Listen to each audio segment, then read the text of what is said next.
Have you got your tickets to the largest music festival in Eastern Kentucky? The Alley Fest is returning Labor Day weekend. That's August 29th, 30th, and 31st. And this year it's bigger and better than ever before. On Friday, see Them Dirty Vandals, Zoe Howard, John Foster, Slater Nelly, and TikTok sensation Maddox Batson. Saturday features Brady Robinson, Troy Burchett, Jordan Smart, Wicked Peace, Jack Marion, Tyler Hood, Rachel Bayman, Luke Trimble, Abby Hamilton, Grayson Jenkins, American Idol winner Noah Thompson, and Nicholas Jamerson and the Morning Jays. And on Sunday, we have Brady McCown, Emma Hansman, John Thomas Moore, Moonlight Mile, Braden Mullins, Corduroy Brown, B. Taylor, our buddies the Kentucky Headhunters, Cole Chaney, and three-time Grammy Award winner Old Crow Medicine Show. Alley Fest has a new home at Archer Park in the Star City, Prestonsburg, Kentucky. This year, the Alley Fest offers on-site camping options, including primitive camping, car camping, and RV spots. All camping is walking distance to the showgrounds. Tickets and camping passes are going fast, so get yours today and don't miss this unbelievable lineup. For tickets, VIP passes, camping passes, and more information, visit www.alleyfestky.com. That's www.alleyfestky.com. Welcome to Behind the Shed. On this episode of Behind the Shed, we have Harold Shedd, Russ Zavitson, Brian Rawlings, Wade Smith, and we're thrilled to welcome Mitchell Fox, an accomplished artist-manager whose career has spanned legends and trailblazers alike. From guiding the Southern rock powerhouse, the Kentucky Headhunters, to working with the iconic Led Zeppelin, Mitchell brings a wealth of stories and insights from inside the music industry. We're excited to go behind the scenes with him today. Let's get to it. Well, we're so fortunate to have Mitchell Fox with us today. And I'll introduce Mitchell, and then Russ, you can tell our audience about the other special guest that we have with us today. And but Mitchell, we go back to the 80s also, the beginning of the Kentucky Headhunters career. Mitchell was a member of the band and the manager of the band and the guy that did all the things a band needs to be successful. Mitchell he's quite a guy, and we're going to let him tell you how he got started with the band and how it all came about. And he's just such an asset, and still is with the band, which is another record probably. Most managers don't stay that long. They go to jail or something. You know? So we're so happy that you're here with us anyway. And with that, Mitchell, welcome to the podcast. Well, yay! Thank you. Clap, clap, clap. Yeah. Really appreciate you having me. Yeah. Cool. And Russ, you can... I was going to let Brian lead the way here. Well, it's funny because I met Mitchell just a few years ago and had absolutely no idea that he had anything to do with the Headhunters. I met Mitchell, and I was with a couple of guys. We had a little consulting company called the Back Porch Group, and we were talking to Mitchell about a really good idea that he had for some music technology that would help bands it would help artists. I don't want to just say bands, but would help artists that were, and managers and people that were touring, et cetera. And so it was an information technology based thing. And so I have this meeting with him, and they're telling me before we meet him that, Mike was telling me, he was like, no, Mitchell, he used to work with Led Zeppelin and the Kentucky Headhunters. Yeah. And I thought, those are the two most disparate things you could ever do in your entire life, is work for anything to do with Led Zeppelin or the Kentucky Headhunters.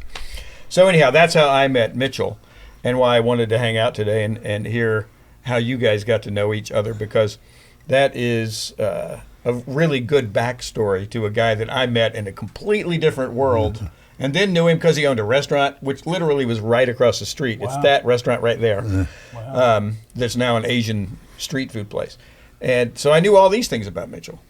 And then we were all talking one day, and it was like, oh, yeah. And then Mitchell also an originator of the whole Headhunters experience. Yeah. So I didn't know that. He said, well, he's got to come be on a podcast then, because that's what we do. That's exactly right.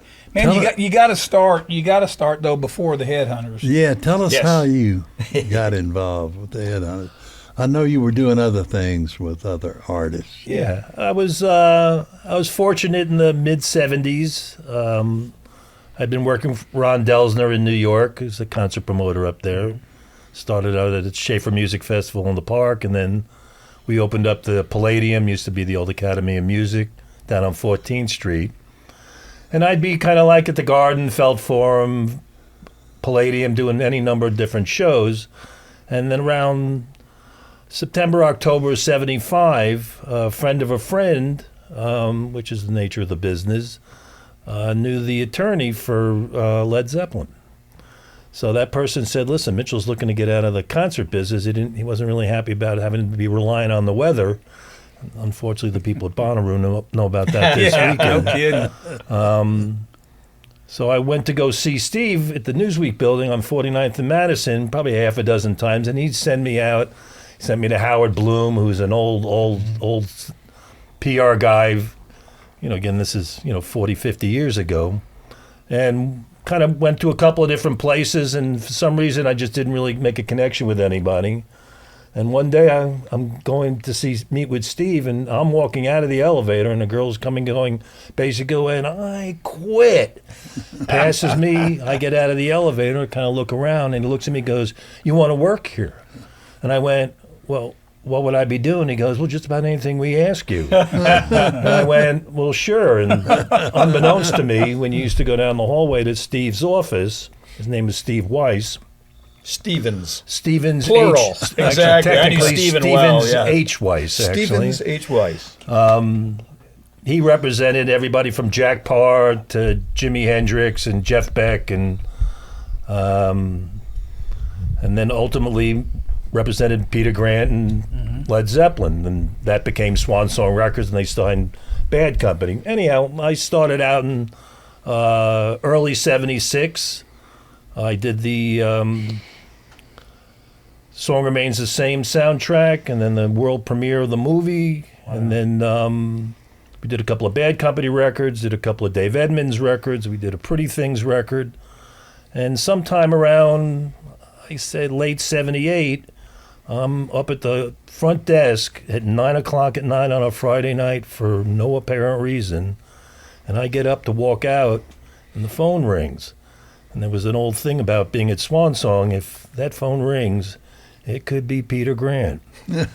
So you pick it up, and this guy starts talking to me in a language I didn't understand at all. And it was Richard Young calling from the practice house, which ultimately years later I found out was in the middle of a 2,000-3,000 acre farm that they had. It was where they went to practice, where they basically, worked up their music. I'd say about a year later, we'd exchange cassettes, whatever it may be. I go down to Louisville, and I remember getting off the airplane, and they were fearful, basically, of airplanes. They just weren't really big about getting up into an airplane. So I remember getting out of the airplane, walking out front, and I could see down the runway a guy with a white flag going like this. I went, all right. So I go down there, and it's Richard, Fred, and a couple of the guys who worked with them. One thing leads to another. I see them at Soundstage up in Louisville. And for whatever it was back then, they were really a three-piece with a singer. Yeah. Richard really fronted the band. It was really, if you will, a four-piece because it was two guitar, bass, and drum. And it was Fred, Anthony, his cousin, Richard, Fred's brother, and then Greg Martin, who's the other cousin. And it was really kind of like watching The Who play country music. It was the best way I could explain it, but they'd been playing together for so long, there was just a natural, you kind of went, well, these guys are doing something that they do, that really you couldn't replicate just the performance, the feel of what it was. One thing led to another, went into their practice house on a little cassette recorder. They put down 4 or 5 songs, and I went over to London to play it for Peter Grant after the '77 Zeppelin tour, and I spent 10 days waiting in Blaine's hotel, and never got a phone call. And I finally get a phone call, and a Black Shadow limousine picks me up and drives me out to a castle with a moat and a drawbridge. And I sleep in Peter Grant's living room for 3 days listening to him walk on 18th century boards back and forth. And he never came down. Wow. I get back in the car, go back, and unfortunately, that was about end of 79, and unfortunately in 80, when we were planning the next Zeppelin tour, John Bonham died. Yeah. Yep. So that was, I mean, that afternoon, you could see the writing on the wall as clear as bell. He said, they're not just going to get some drummer. Right. And they didn't. So it was actually at that point, because we was distributed by Atlantic and Warner's, they offered me a gig over there, and somehow or another, Richard, just in Richard's country way, just went, you should manage us. And I went, okay. And for the next 10 years, I brought them back and forth between Nashville and New York. We played a place called Tracks on West 79th Street. And it was always 2 country for rock and 2 rock for country, whatever town we were in. We got him deals with Acuff Rose writing, so Richard would be writing. He'd come down here. Basically, again, if you knew Richard Young, you can't find anybody that didn't really like Richard. And a hellacious songwriter, really very, very, very talented. We couldn't get arrested one way, shape, or form. Tom Long, who was one of the people Richard actually met, it's a song guy. And Larry Shell, who was one of the preeminent song guys in town. Absolutely. We could set up a showcase at Douglas Corner. And I said, we're going to get Harold out. I went, well, if you can, and I'm not, again, I knew of Harold. I mean, who didn't know of Harold? But I said, if you can. And the way I kind of heard it was kind of like the van pulled up. We kind of threw him in somehow or another. I'm sure that's a little but telltale. That sounds like Larry Shell's version of that. But we went in, and as Harold has explained to me, he actually really didn't come really to specifically see the Headhunters, but they played up there, and even the way Harold puts it, he goes, they're a kind of a, they used the phrase, they're an ugly-looking bunch of guys. Well, it ultimately actually became their claim to fame. Yeah. Because that's really when CMT started happening. But anyhow, Harold sees the band, and he walks over to me, and I just shared this with him. He goes, hits his chest, he goes, bass drum's lead singer. And I went, okay. I said, what does that mean? He goes, you got a drummer and a singer. We're going to figure this out. Right. And one way or another, he got a couple of the people from New York down because there was, rock edge to the whole thing. But more specifically, Harold took what would be considered a very unusual chance on a bunch of renegade guys from South Central Kentucky. We had a record done already. We had 8 tracks done. He said, it's a little bit of money, go in. We did All Lonesome Me, and I forgot what the 10th track was.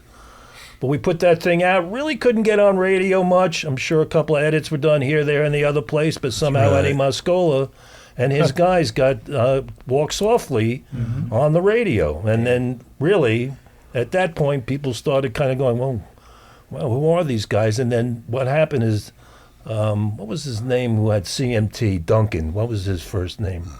Stan. Hitchcock. Yeah. Stan Hitchcock. Yeah. Well, we made a video with this guy, John Miller, who's a USC film guy and had come to Nashville, Jersey guy, so I could at least relate to him. I could at least understand what he was talking about. And we did a video for Walk Softly up at the farm. They put that thing on TV. I think within probably 6 months, we were doing 30, 40, 50,000 records a month. And then over the next couple of 3 years, we sold close to 2 million records. Yeah. So everybody and we really didn't. I mean, Lonesome Me went to like top 10, but Dumas Walker and Walk Softly, maybe top 40, which still was formidable. See, I would have bet -- 1 records. They played like big records. They played like hits. They played like Yeah, big Dumas Walker was really powerful. Yeah. And still is. It's one of those evergreen songs. It's just kind of one of those songs. And really, that was one of those songs, believe it or not, they wrote on the way to the studio. Yep. Come on, we'll just knock this out, because there was a guy, Dumas Walker's a marble champion Yep.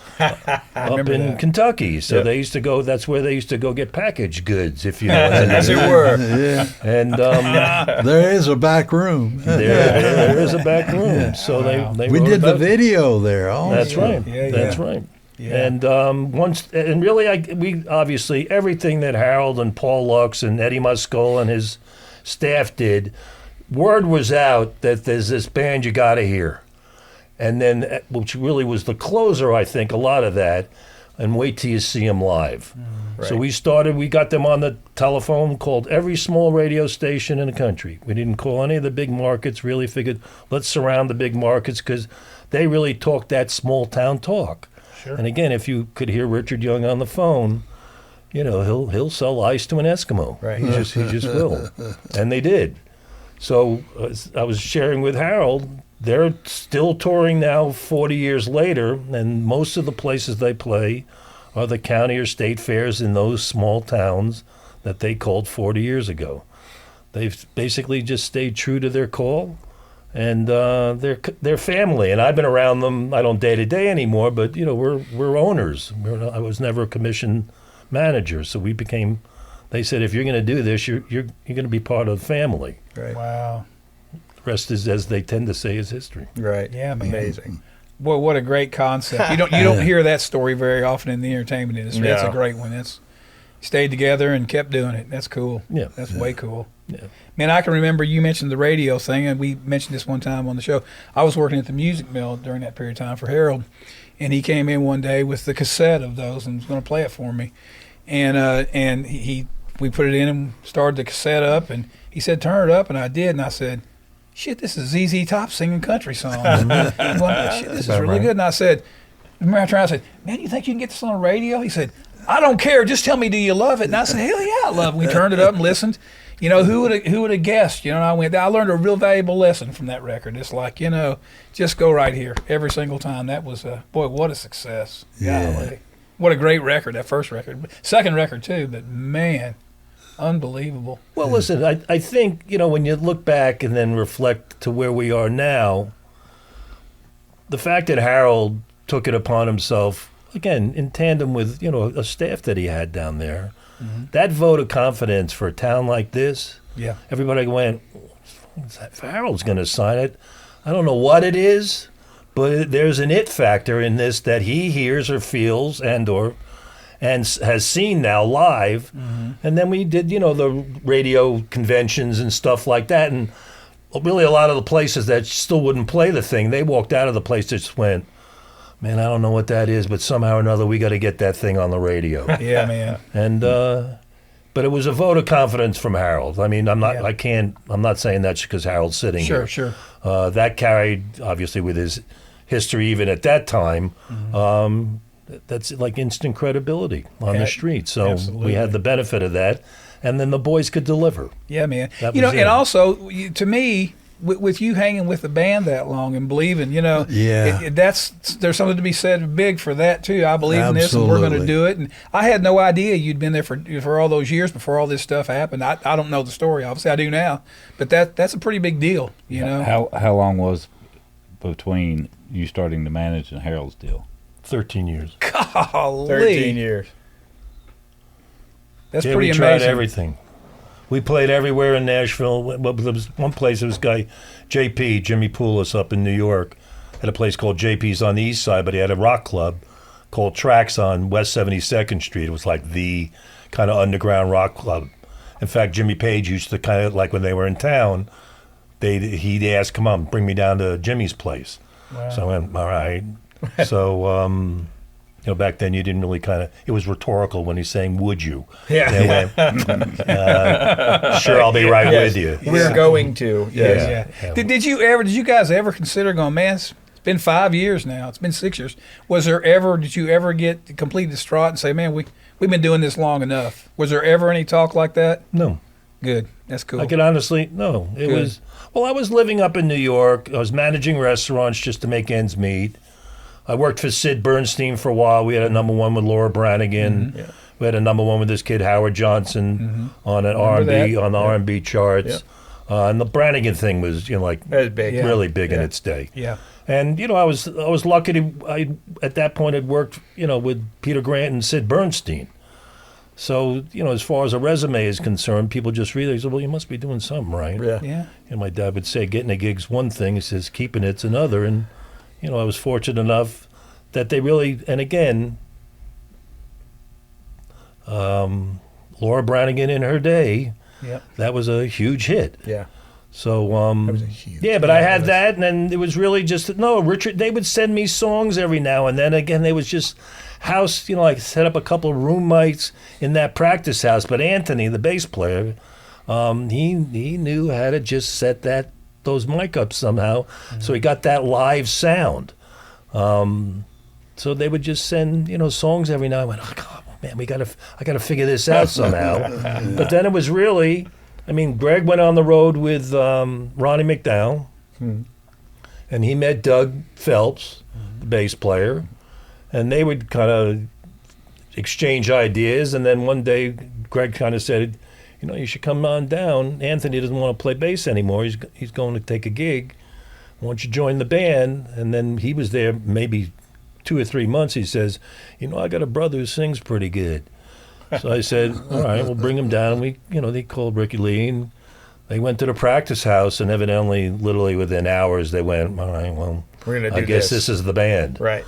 And again, when brothers sing and harmonize, there's something unique to that experience. There he is. So it was really kind of a rock and roll band with bluegrass singers. Yeah. Between Walk Softly and I forgot what the other Bill Monroe song were.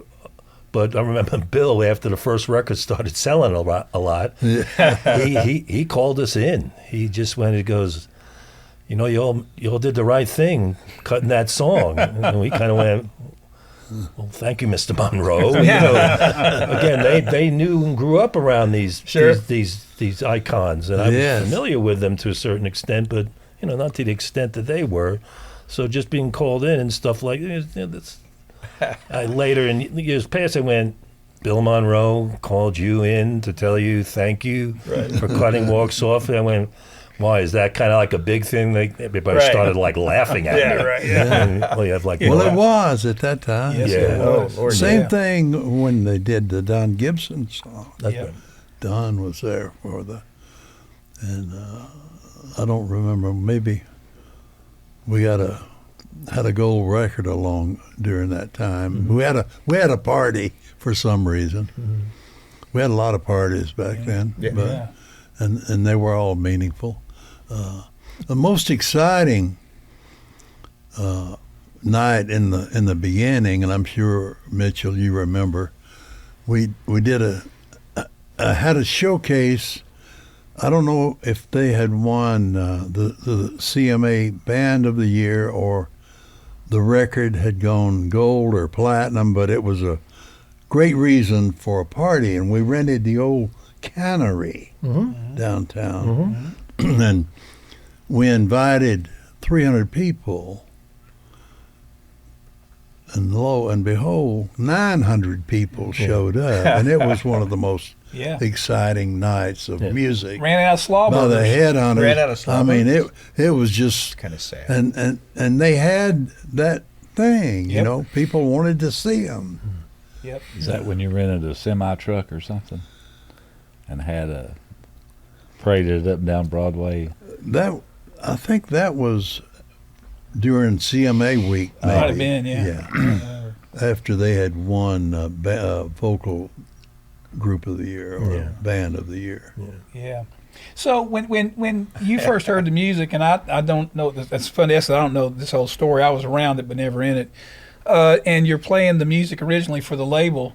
Was everybody in from the beginning, or the radio promo guys going, man, I don't know? They were in because even though it was not the ordinary, it was really on beyond that. But the music and the soulfulness, if you'll have it, of the album, the whole, not just the singles, but anything on the album could have been a single. Right. It was that good. I know. Yeah, and even when it became difficult to get the airplay that you need to take it on, no one ever gave up on it. We like you were saying earlier, we did a lot of edits and things to try and help, and things that were not always pleasing to the band, and I understand that part of it. But we were doing things that we thought would make it more successful. Yeah. So that was how all of that came about. Well, it worked. Yeah, it worked. Worked pretty well. It worked. Well, I'll say this just relative to the quote unquote everybody playing it, because it's a cumulative effect of points and spins and stuff like that. And this is kind of telltale about where they're touring 40 years later. The people that played it, they played it. I mean, they wore it out. Yeah. I mean, we went to Youngstown, Ohio. I remember it was the first place we ever really went, quote unquote, when the record came out and things started, and for whatever reason in Youngstown, Ohio. And to Harold's point, club probably held 300-400 people.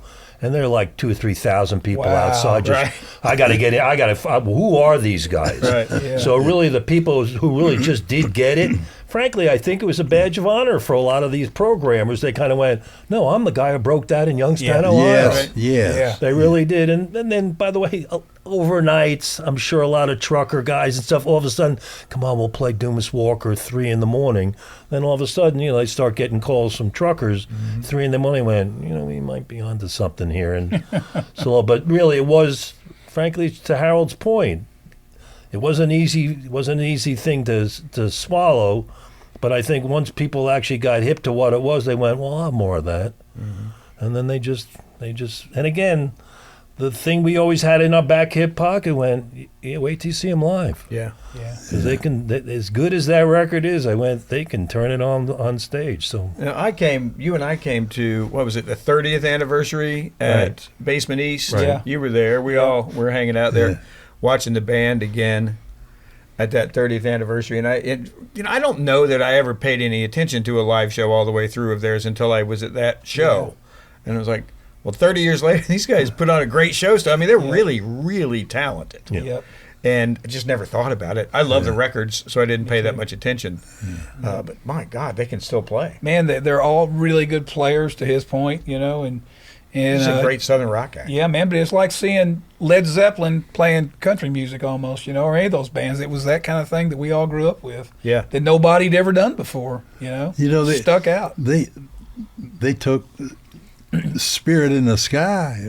I remember. That's a Headhunter record, Yep, I remember. They had that ability. What was that? What was that story about that song? Didn't you have to fly somewhere and have a talk with them? Yeah, we had some conversations here. Richard told us that. Mitchell probably knows more about that. that's probably a Richard story. Let him tell that. Let him tell that one. I always thought it was cool, even the thought, that as much thought as they put into videos. I'll never forget after they broken, and it could have been the second or third single. When was Lonesome Me? Was that second? That's first record. Oh, that was first one. That must have, okay. Well, the video, you said that they had said, you know what the lonesomest animal is in the world?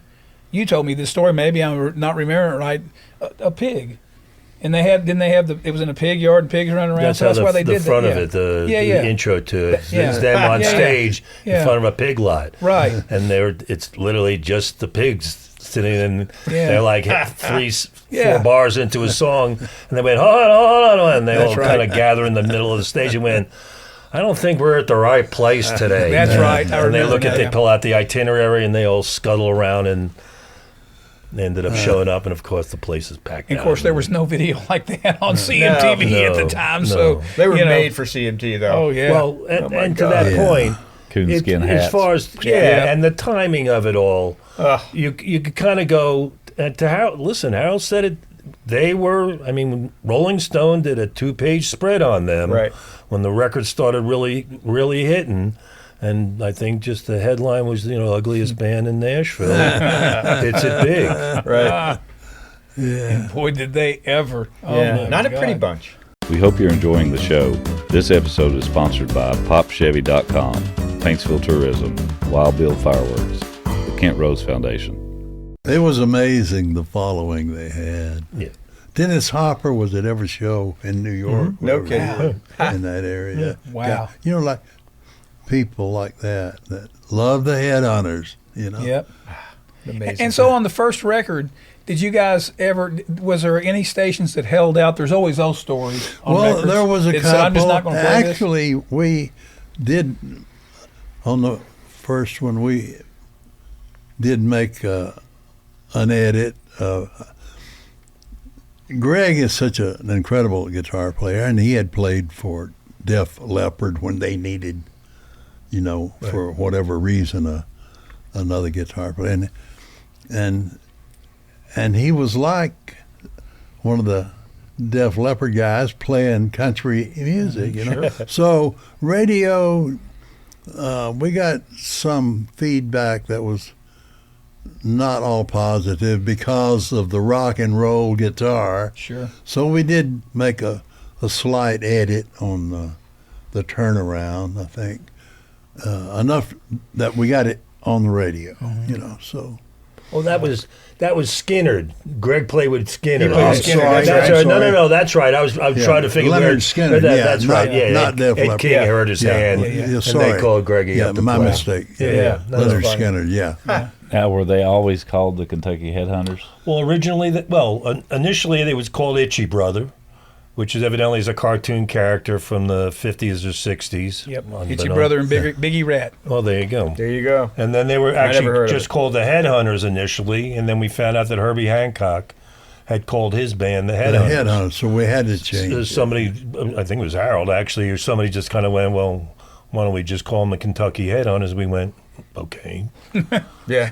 It seems fine. Well, I'll tell you this much: the state. I mean, listen, they're in the Hall of Fame in Yep, in sure. Kentucky, so. I mean, there was a real badge of pride that state took. It was almost like I've actually 30 years later, I've heard from people still to this day. It goes, they brought a certain amount of musical pride to the state of Kentucky. Absolutely. That to this day, a lot of musicians, and Richard, subsequently has produced his son's band, became Blackstone Cherry. Oh, He's got yeah. a band called the Georgia Thunderbolts out of Georgia, Yeah. which is really Good kind band. of great band. It's kind of a Bad Company meets the Headhunters type thing. No, but they, well, the little I know is a guy from New York. Kentucky is a kind of occupies a somewhat unique place in U.S. history. It does. Never really committed south, never really committed north. Kind of was like a go-between. Well, which one is it or isn't it?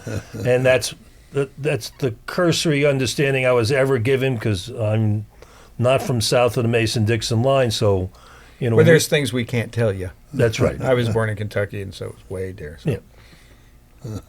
We have secrets. And Yeah. and to a greater When extent, they say than they- I kind yeah. of go, that's okay. Yeah, It's exactly. better not to know. But when I would travel around after that, that's what people related Kentucky to the Headhunters. Yep. Because that's all they knew in Montana about Kentucky was the Kentucky Headhunters, Kentucky Fried Chicken. Yeah, Candy Bourbon. Boone. Yeah, Bourbon, maybe. maybe. that might have But been it wasn't then. as popular back Wasn't then. as big a deal back then. Yeah. Now it is, but not then. Yeah, it's even then. No, Kentucky needed the boost. You're correct. It was helpful. Yeah, we grew up not knowing whether we were Yankees or Southerners. And a lot of people don't realize that, Billy Ray's from there, Chris Yep. Stapleton's from there, Loretta Lynn, Crystal Gale, Dwight Yoakam. There's a whole slew of them. Yeah, the Judds, Ricky. The Headhunters, there was no doubt. So Yeah, Yeah. they stuck out. They were totally different. Yeah, that's No, and since then, Sturgill Simpson's from there. That Tyler Childress Yep. kid, I think he's from there. it's a bunch. Yeah, we have 23 artists that sold over 1 million albums within 60 miles of my house. Yeah. Really? Well, there you go. There's nothing else to do. Yep, play music. Drink whiskey, reproduce, and make a record. It's not always in that order, though. Not in that Usually order. drink Almost whiskey never. first. It's almost never in that order. Write Yeah. that down. To write it down. It's my biography. Yeah, that's funny. That's I funny. know. It was frightening. So after those records, when you all went on tour, who were you guys touring with? Were you touring with country acts or? Well, the first big thing was Dan Wojak, may he rest in peace, ran an agency down here, and his one big client was Hank Jr. Yeah. So when the boys were hot, Hank's a smart guy. Dan's was a really smart guy. When I think we can get a band like that open up for Hank, because Hank's Hank. Yeah. And so there's no kind of upstaging, Hank Jr. Right. And Hank, really took a liking to the band. And frankly, we were very early in the quote-unquote commercial legitimate career, so he kind of got us on the cheap. So we did the entire tour. Wow. That was the Lone Wolf tour. So we did, and I mean, packed out. Yeah, I believe It was to the point, and again, we could take a certain amount of credit. Sure. It's Hank's son, I mean, it's just, that's a whole He different was stratosphere. he was just a different level of hot in that stretch too. I mean, that was something. Yeah. But I think he was smart enough to know that he wanted to get an act open that could put some butts in the seats. Yeah. Too. Oh, yeah. I mean, Dan and I would meet, and again, who's not familiar with the name Hank Williams, and then ultimately, you go, well, this is his son, who's kind of a, if you will, a precursor to what the Headhunters kind of did. Yep. Because you get in front of it, you can't stand in front of his setup. I mean, it's on stun. So you kind of went, well, that's really a rock and roll band playing real country music. Yep. So I think once they got along, and Hank would come out, mid-set, and if you know Hank at all, Hank just came out mid-set. Oh, there's Hank. All right, strap a guitar on him, let him do whatever he wanted, and it worked. Yeah, frankly, and they just him and Fred, the drummer, because Fred's a slight little guy, and Hank's a big old boy, so. Hank would pick Fred up and put him on his shoulders in the middle of a show. So, that stuff starts getting into the press. Well, if you're a Hank Jr. fan and Hank Jr. says it's all right, then it's all right. It's all right. Yeah. So to a certain extent, that really really started their touring career. If anything, I'd own it. After that, we headlined. We should have probably actually stayed out. We did well. But I think just from an overall industry perspective, we probably could have gone, we did Hank. It's kind of like, where do you go from a Hank? So people kind of clamored with us, and the demand was there. They went, well, you should get a stage built and go out and do that. Right. Now 40 years later, you could have gone, well, maybe we could have done another year or so even as an opening act or even a co-bill with somebody. But it was successful, and then we started just doing small theaters, and then had a little bit of a personnel change, but we did like Farm Aid, the one we did in '85, that we ended up recording became their live record, which is, as far as I'm concerned, one of the greatest live records. I don't care who you're talking about, but they played in front of 65,000 people. Yeah. They were on at like 2, 3 in the afternoon. Most people said, well, who's going to show up? And the place was packed. Yeah.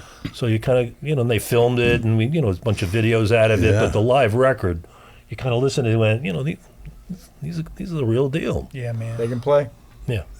They So can. during the Hank time, did you hang out with Merle Kilgore any? Oh, it became very Merle, and I liken this to relationship with Harold. Merle called me in, as Merle can do, or did, and he said, he kind of gave me the lay of the land. In fact, one of the initial people I met, this was after getting Richard a deal over at Acuff Rose, was Wesley Rose. And he called me in, and I don't know who these, I don't know who these really, who they are. I know what they represent, but I don't know them personally, needless to say professionally.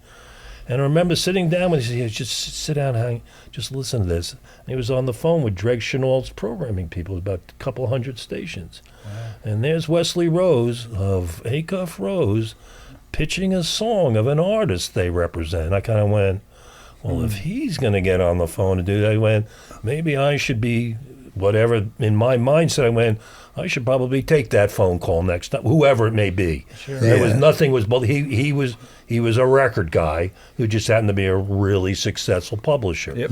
But it was that kind of sage wisdom that I got imparted, more specific, because a lot of them, back then, I was a Jewish guy from New York with a big, brusque, loud voice talking really fast, and most people didn't really understand what I was talking about. And he said to me, he goes, you should just slow it down just a little bit.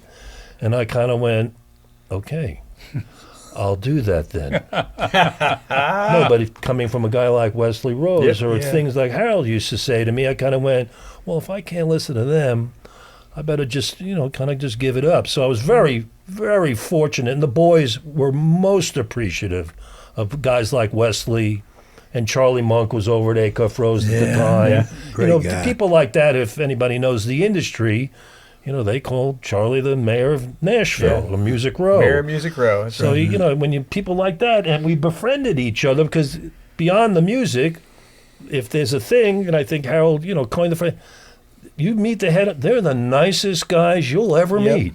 They're just good old boys from South Central Kentucky who will do anything for you. Do it right.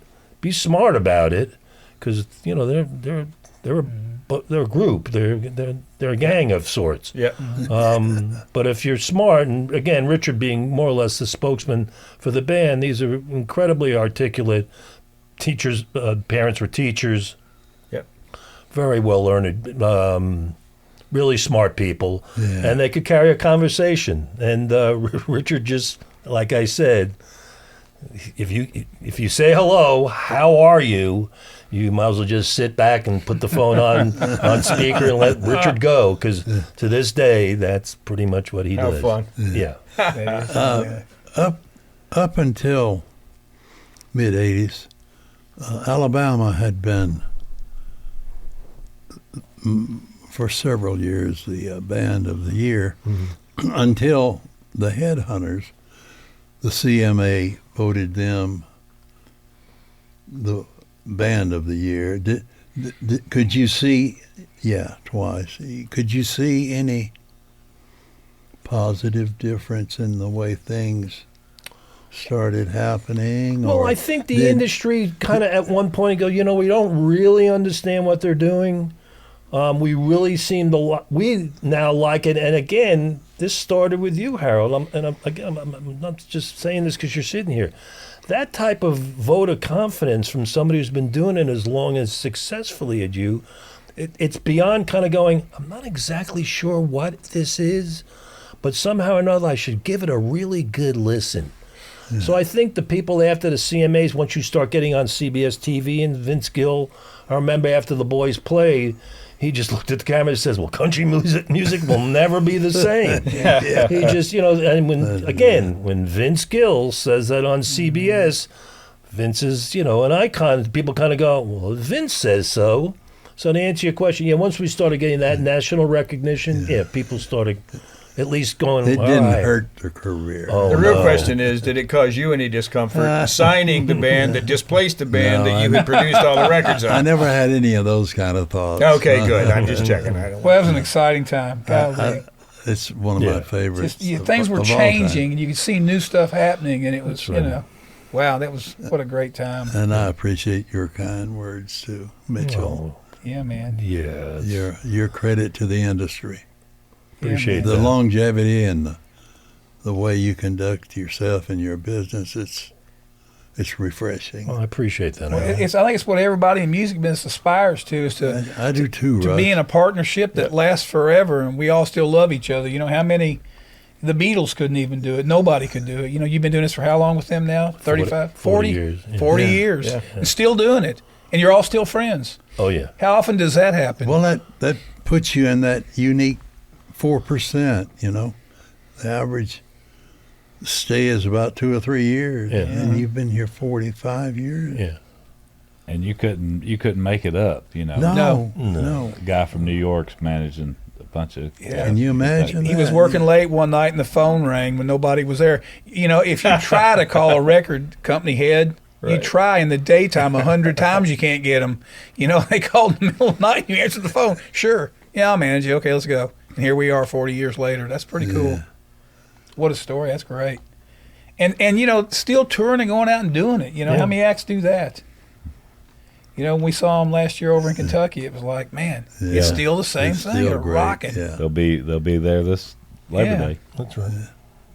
Where are they going to be on Labor Day? Should we go? Paintsville. Yeah. Oh, of I'm course. going to be You gonna go? there. You gonna go? Hey, that's the Alley Fest. Yeah. Yeah, you got to go. Yeah. All right, we'll go. I don't usually go back to where I'm from because they're a little south of where They'll I'm let from. you come back. But I mean, well, we'll see. Yeah. Yeah. Yeah, plug for Alley Fest. We'll be ride there. shotgun for you. All right, all right. Well, as long as if Harold's going, they'll let me in. But I don't know. Well, I hope they let me back in. Yeah, Yeah, you're man. in pretty good shape. Yeah. It'll Harold. be like the Glenn it's a Campbell great, thing. Yeah. it's a Our great helicopter. event. It's a great Yeah. weekend To of, sneak in. of music. Yeah. You know, I mean, some interesting people come from that area. Yeah, man. Well, that's true. Old Crow Medicine Show That's right. this year. Crow. Yeah, man. That's cool. Yeah, we opened up for them day before New Year's Eve over at the Ryman. Oh yeah. That was great. And talk about a bunch of guys and gals, just the musicians themselves, whatever that was. I don't think it was really a musical thing. It was just kind of where we're from and what we do and how we go about doing it. You couldn't get them apart from one another. Yeah, I Say, bet. come on, it's time to go on stage. Yeah. No. It's time to get on stage. So, yeah, they're a good bunch of guys. And they're so I've been around them a few times up there with Harold, and it always amazes me how those guys can just be sitting there talking about whatever, and just walk up on stage and just immediately rock Turn it on. stars I mean, instantly. yeah. And 30 minutes before that, Fred's in an antique store looking at That's right. Right. whatever. Wow. That's right. How many dates do they do a year now? About 90, 100. Golly. Maybe a couple of few less now, but up until, last 3 or 4 years, upwards of 100. That's crazy. Yeah. Wow. Weekend warriors, they're grandparents now. Yeah. Mm-hmm. So it's, and John Fred, Richard's son, Fred's nephew, he's in Blackstone Cherry, and they've, got a fairly substantial career here, but they're huge in Europe. Like, festival, 80,000 people here. Right. Yeah, I was kind of they're, aware of they're that, yeah. really good. Yeah, they're really good. And John Fred, if you were to see, I remember seeing John Fred the first time they played Nashville over at Exit Inn. And if you watch, he's the drummer. And if you would have watched, it's a four piece, and the drums would literally inch up every song, and they had to pull it back every song. But that's how hard he would really hit it. And if you were to see Fred Young play, his uncle, and you would see him play, kind of well, there's some connection there. I went, yes, there is. Yeah. Yeah, he actually replaced Fred on the road a little while. That's correct. Last year. That's right. I got to see him play with the Headhunters. Oh yeah, When And that he last did- year? Yeah, Alley and he Fest? did Yeah. the solo that Fred usually does, and Yeah. yeah, it was amazing. yeah. It's a world class. I mean, Blackstone Yeah. Cherry is a world Yeah, class rock band. Yeah, man. Yeah. I knew They that, just yeah. are. Yeah, Yeah, it's yeah, awesome. Yeah. So are you doing any other things now besides the Headhunters? I mean, are you still... Well, musically, not really. I've still got a couple of people, frankly, from the mid '80s that kind of just hang around. I got one kid, Tom Chess, who's actually an oud player. He used to be a guitar player, so he plays the Middle East. Mm-hmm. Actually, he's a wonderful musician. But the last 2 years, I've been teaching hospitality and finance at McGavock High School in Yeah. Oh, wow. Donaldson, Tennessee. That's Right. cool. All right. Yeah. My Way to daughter, go. who's a teacher, she just said, "Daddy, you should get off your butt, start to get red, and let's go do something." I said, "What should I do?" She goes, "You should teach." I went, "All right." Well, I'm not quite sure what that means, but, but sure enough, they needed somebody, and I got kind of almost total creative control on the curriculum. I love it. In fact, Brian was actually very helpful because I did a kind of a sit down at it's SEC, right? Mm-hmm. And just kind of the vibe of talking in front of a crowd, a class, kind of got a little bit of the bug. And then, 7 o'clock in the morning for 15-year-olds, it's a little bit of a challenge. Yeah. But Mine's easier. My gig's way easier than yours. Yeah. But I enjoy it. I actually cool. really enjoy it. So, and it's down the road from my house, so I'm done at 2:15 and back at my house by 3. So That's kind of an interesting theme in your life that I love. Yeah. You should manage this. Okay. You should do. Okay. You Yeah. should do, and you do them all great. So here we go. Yep. That's kind of fun. That's Well, neat. fortunate. Listen, I consider myself, a lot of people, with the Led Zeppelin stories and stuff like that. Everyone wants, well, you got to tell us some stories. I went, listen, if I told you, it would only be half the truth, and you wouldn't believe all the truth Right, if I told you. Sure. And it's completely out of context anyhow. That was 1975 Yeah. through 80. But as crazy as it'll be, who came out with one of the biggest, documentary movies ever, Led Zeppelin last year. So you kind of go, well, I think they've retained a little bit of their, star quality, so to speak. Yeah. So I was very fortunate. It was a friend of a friend who knew a guy who just, for some reason, the girl got fired one day. Yeah. It was really, honestly, to your point, it was like being there Friday night and the phone rings and it's Richard. Yeah. Oh, so that's how that happened. We've kind of all got that right. story a little bit. All Yeah, of us, right. a little Everybody bit. does. It was like he and I when we met several years ago. He's the only person that I knew in Nashville that also knew Stevens H. Weiss. And Stevens and I got to be good buddies. And this is way, now we're talking about back in the late 90s. When I was at Disney, I was trying to buy Bad Company's publishing catalog. And so after making a few phone calls and figuring out what to do, I ended up meeting this guy, Stevens. And then I meet him this many years later, and he's talking about Stevens. I'm like, you know about Stevens? Stevens Weiss?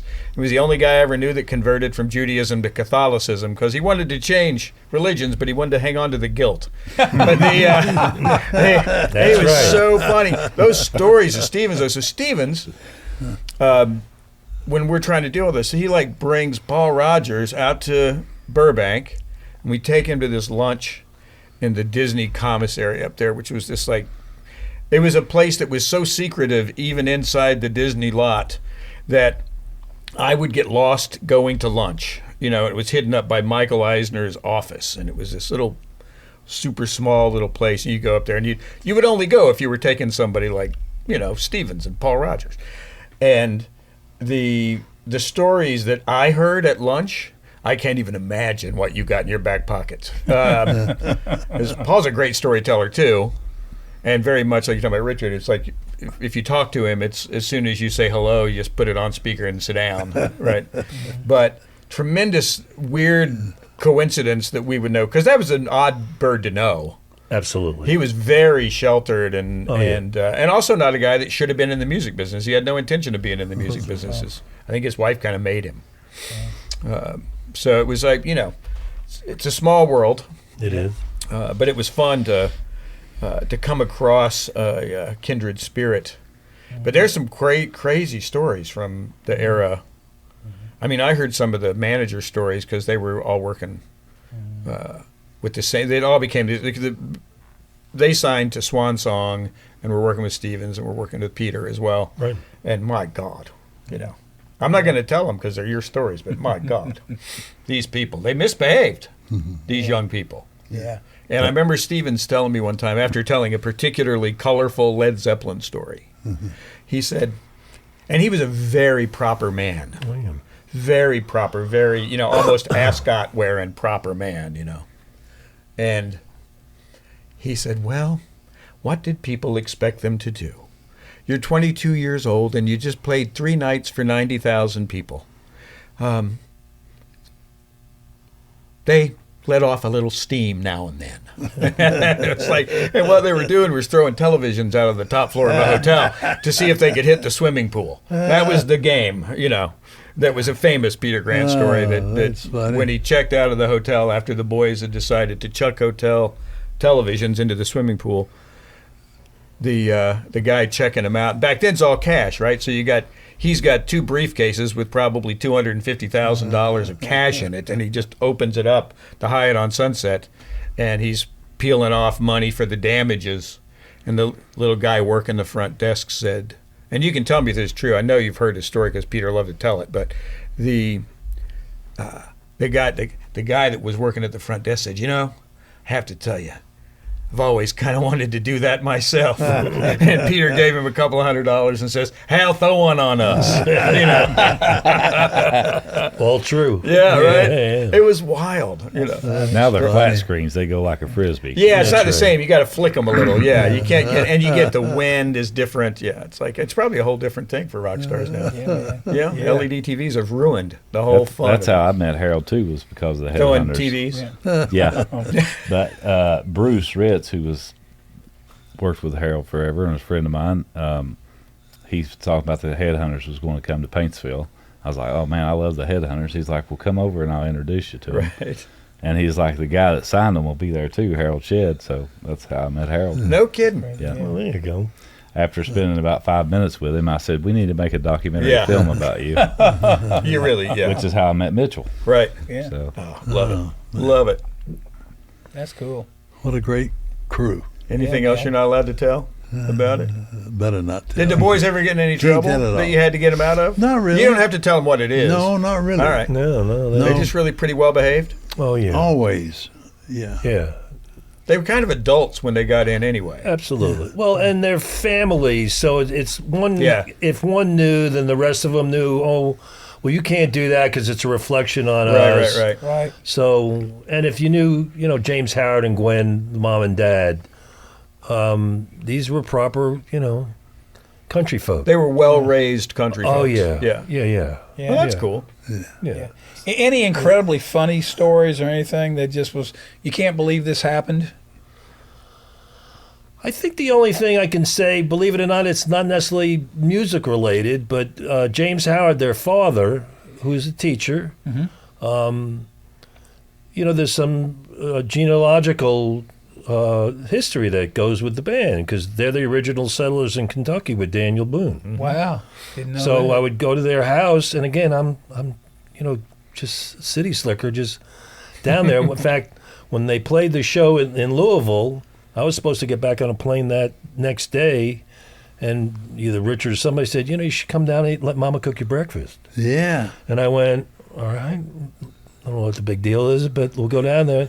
And I had Country Ham for the first time by Yeah. Gwen Young. 8 days later, as I then flew back to New York, I kind of looked around, and it kind of superseded the music thing. It became all of a sudden, wow, these people live in a holler, and they all live on James Howard Young Road.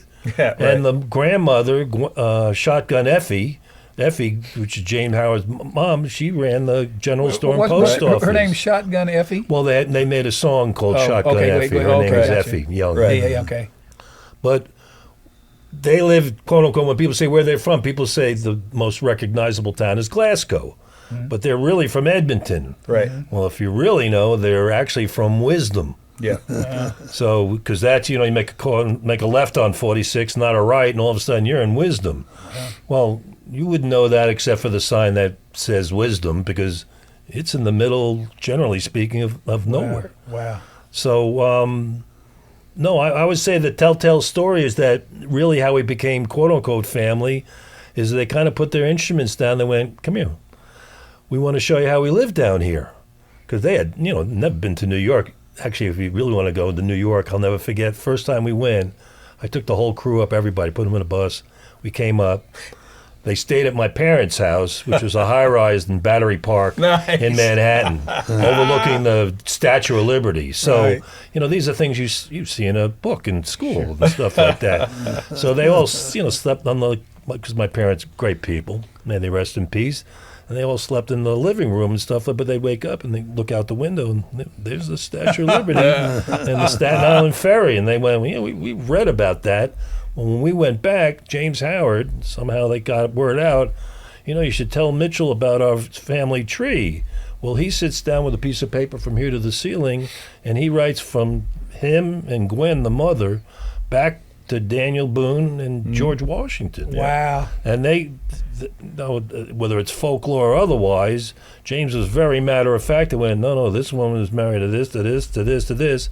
And when I showed that to Richard and them, they went, really? And because they didn't necessarily know all of it, whatever. Well, you find out that they didn't have paper in the trip coming from Virginia, so they'd write in the margins of Bibles, and that's how they. Well, they pull these Bibles out of the shelf You still have yours? and read these things. I went, you couldn't make this up. No. Not that you would want to necessarily, but you kind of, this is historical folklore. Yeah. Wow. This is history literally in my hand. Wow. So when and I barely knew where my grandparents were from. I know they're from Eastern Europe and Russia. Right. But where and when and who's that was kind of just part of our heritage. People came over, they kind of left the old country behind.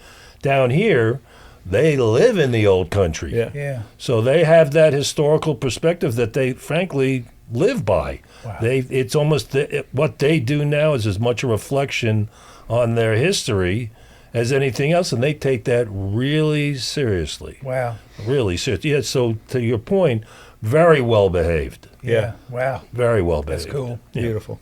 Yeah, that's great. Because when they play a show, you think they might misbehave. Because they're kind of ornery live. You would think. Yeah, but they're not. They're not. They're not. No.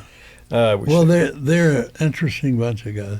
I got invited to the practice house, spent the better part of the night there, and it was really educational, and got to do the same thing you did.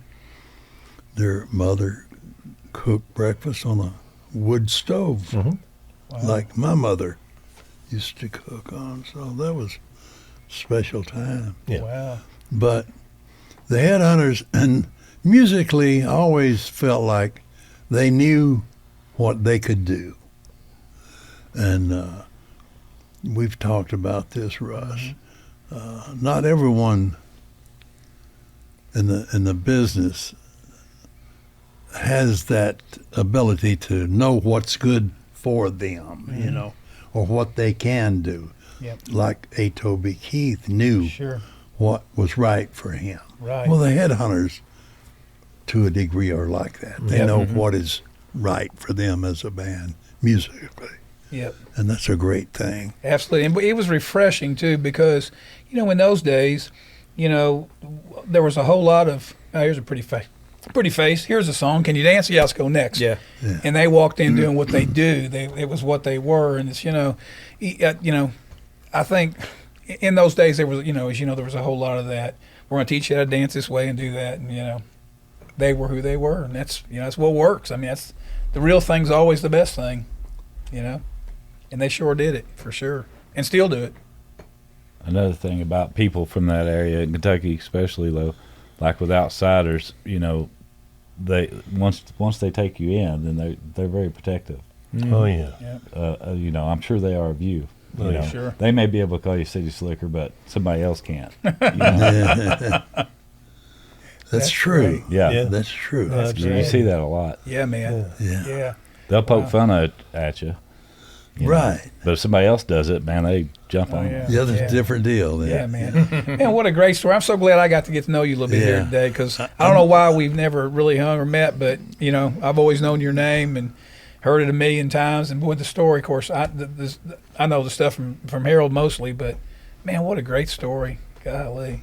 Yeah. That's fun stuff. We're so happy that you could come and visit with Oh, us it's today. truly my pleasure. And I Believe know me, Harold. our listeners The will rest of you be guys. My pleasure. interested in what you had to say. Yeah, man. That's cool stuff. Look forward to doing it again. Yes, sir. Amen. Let's find another one. Thank you for joining us for this episode of Behind the Shed. Special thanks to our guests today, Russ Zavitson, Harold Shedd, Brian Rawlings, Wade Smith, and Mitchell Fox. Behind the Shed podcast was created by Wade Smith, produced by Russ Zavitson and Wade Smith, and recorded in Nashville, Tennessee. Music written and composed by Russ Zavitson. You can contact the show via email at behindtheshed@gmail.com. Follow us on Facebook, Instagram, YouTube, and TikTok at Behind the Shed. Special thanks to our newest Patreon supporter, Mr. Ron Ledette. If you would like to support the show in any way, please visit our Patreon page at Behind the Shed. For sponsorship opportunities, contact us at behindtheshed@gmail.com. This episode was sponsored by PopChevy.com, Wild Bill Fireworks, the Kent Rose Foundation, and the Harold Shedd Music Gallery.com. Tune in next week as we go behind the shed.